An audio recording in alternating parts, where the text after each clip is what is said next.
what's going on there, YouTube? This is SEL0320 representing JVS. So I'm back here again for another first reaction or review for Supergirl. This is the premiere of the second season.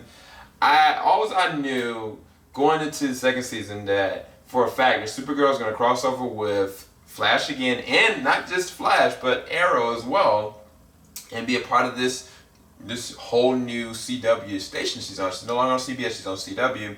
And in addition to that, there'd be a brand new Superman. Now, I didn't know in what capacity, I didn't know how well it was going to be executed. A lot of people gave like the suit flag, and I kind of wasn't too particular on the way that the cape looked.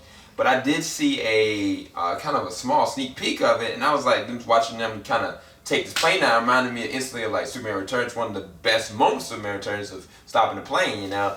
And then even like the first episode of Supergirl. I gotta say that this episode of Supergirl is actually really good.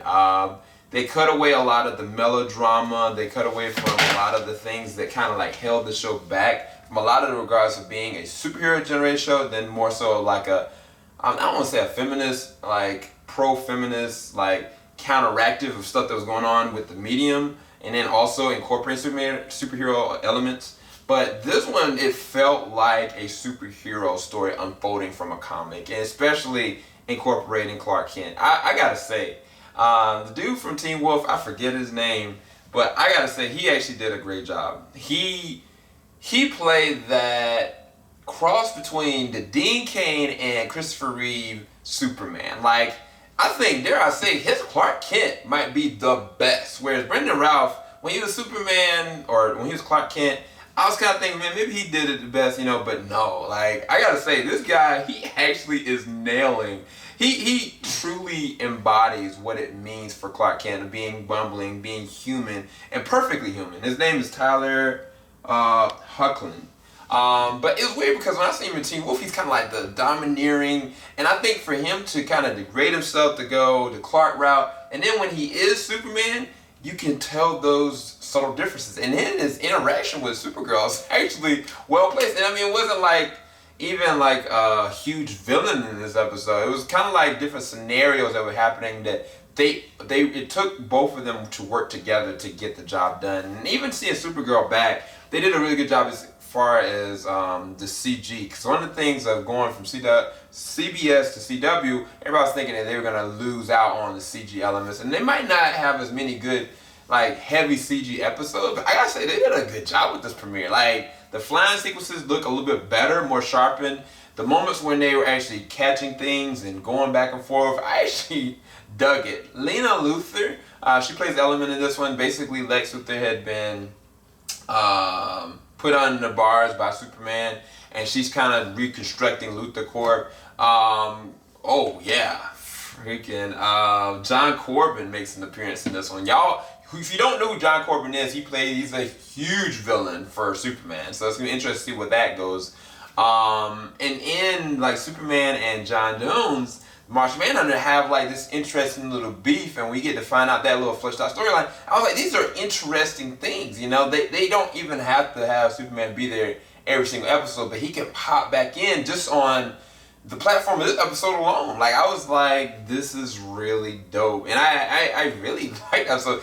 Specifically, Cat Grant. I didn't think that freaking Ally McBeal was even gonna be back, because everybody's rumor was that she was gonna be gone. Now, I think that given some of the things that she said towards the end of it, leading to believe that she might be out the door, I don't really know, but it was her presence there. It helps. It really does help.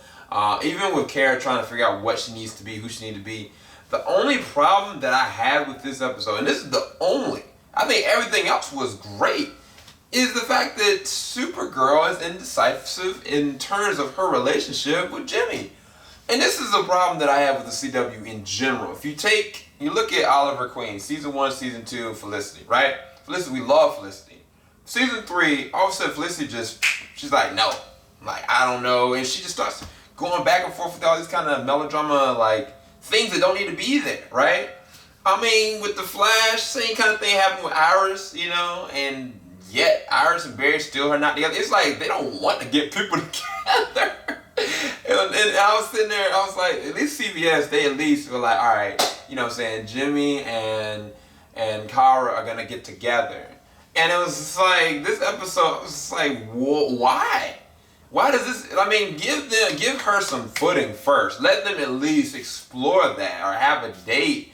And I was just like, I don't need to see this. And it immediately identifies with the freaking pink elephant in the room, who's a newcomer, which if y'all don't know, oh my gosh, what was his name? Kai in Vampire Diaries. Kai, the actor that plays Kai in Vampire Diaries, he plays Mon-El. If you don't know who Mon-El is, he is Mon-El in this story. He's the one that was in a spacecraft at the end of the season finale, and it's like they're gonna try to pair them off. That's the only reason why this is happening with Jimmy, which ticks me off. Honestly, I'm just like, I don't know, man. It just, I hate when they do that. I mean, they could have just at least waited to give me 3 episodes, you know, but that to me was the only thing that I didn't like about the episode. I actually liked Mon-El. I like the character the actor they actually got. I thought it was perfect. Kara and re-understanding what she needs to be. The only thing I hated was just with Jimmy and Kara. Like, it's like they fought all this time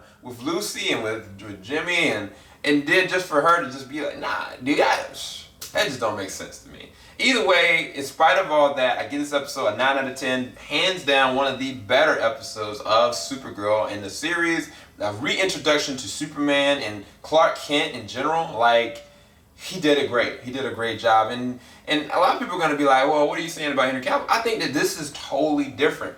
Tonally, as far as Henry Cavill, he cements himself as the 52 or even just the DC Rebirth more seriously toned Superman. You know, I appreciate what Henry Cavill is bringing to that role. This guy, and with the TV universe, he is definitely tapping into Dean Cain. He's definitely tapping into Christopher Reeve. And for those that are on the fence with Henry Cavill, they might be more catered to this. And so I think it's a smart move. I think they did a great job with that. I appreciate it. Now they just need to give us Batman. There was a nudge to Gotham City. But either way, I hope y'all enjoyed that review for Supergirl Episode 1, Adventures of Supergirl. Peace, everybody.